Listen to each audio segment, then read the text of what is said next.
લક્ષ્ય ન્યૂઝ, એક નજર, એક લક્ષ્ય।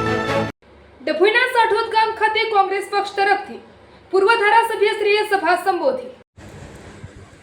ડભોઈના સાઠોદ ગામે કોંગ્રેસ પક્ષ તરફથી પૂર્વ ધારાસભ્યએ સભા સંબોધી। ડભોઈ તાલુકા પંચાયતની 18 અને જિલ્લા પંચાયતની 4 બેઠકો માટે કોંગ્રેસે પણ પ્રચાર વેગ વધાર્યો। તાલુકા પૂર્વ ધારાસભ્ય સિદ્ધાર્થ પટેલ પ્રચાર માટે મેદાનમાં ઉતર્યા। તાલુકા કોંગ્રેસ પ્રમુખ સુધીર બારોટના ગામમાં કોંગ્રેસનો પ્રચાર। અગાઉ શૈલેષ મહેતાએ ઘોડેસવારી કરી ભાજપનો પ્રચાર કર્યો હતો। સિદ્ધાર્થ પટેલે સભા બાદ પત્રકાર સંવાદમાં જણાવ્યું હતું કે ચૂંટણી અધિકારની લડાઈ છે। શૈલેષભાઈ મહેતા ધારાસભ્યનું નામ લીધા વિના આકરા પ્રહાર કર્યા હતા। ડર, ભય અને દબાણથી અધિકારોને છીનવી લેવાનો પ્રયાસ થઈ રહ્યો છે।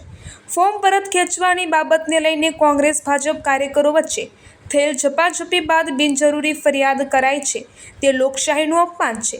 નાગરિકોને જાગૃત બની પૂરી તાકાતથી આવા પરિબળોને જકારો આપવા આવશ્યકપણે મતદાન કરવા અપીલ કરી છે। રિપોર્ટર આતિશસિંહ ઠાકોર। આજે સાઠોદ મુકામે અત્યારે સભાનું આયોજન કરવામાં આવ્યું હતું। સવારે કારવણ અને એ સભાઓ પણ સવારના થઈ। સમગ્ર વિસ્તારમાં ફરી અને આગામી સ્થાનિક સ્વરાજ્યની ચૂંટણીઓના પ્રચાર અર્થે મેં લોકોને વિનંતી આજે સૌને કરી છે। આ લડાઈ એ માત્ર એક ચૂંટણીનો જંગ નથી, આ લડાઈ એ અધિકારની લડાઈ છે। દરેક વ્યક્તિને પોતાની પસંદગીનો ઉમેદવાર ચૂંટવાનો અધિકાર છે, એનો બંધારણીય હક છે।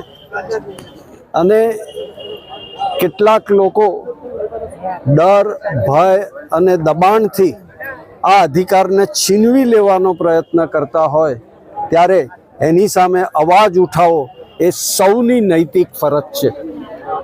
તાજેતરમાં જ ડભોઈમાં જે બનાવ બન્યા, જબરજસ્તીથી ઉમેદવારી પત્રક પાછું ખેંચવાનું અને એના ભાગરૂપે જે લોકો કેટલાક મિત્રોની ઉમેદવારોની સામે બિનજરૂરી આક્ષેપ કરી, ખોટો આક્ષેપ કરી અને કેસ કરવામાં આવ્યા અને એમને પોતાનો પ્રચાર કરતા પણ અટકાવવામાં આવ્યા। આ કોઈ લોકશાહી પ્રક્રિયા નથી।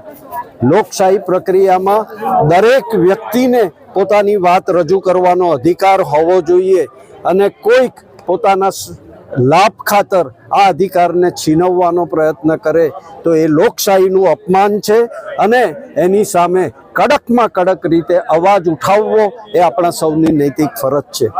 આ પરિસ્થિતિ જ્યારે ડભોઈમાં ઊભી થઈ છે ત્યારે મારી સૌ ડભોઈના નાગરિકોને અપીલ છે કે જાગૃત બની અને પૂરી તાકાતથી આવા પરિબળોને જાકારો આપવા માટે મતદાન કરજો।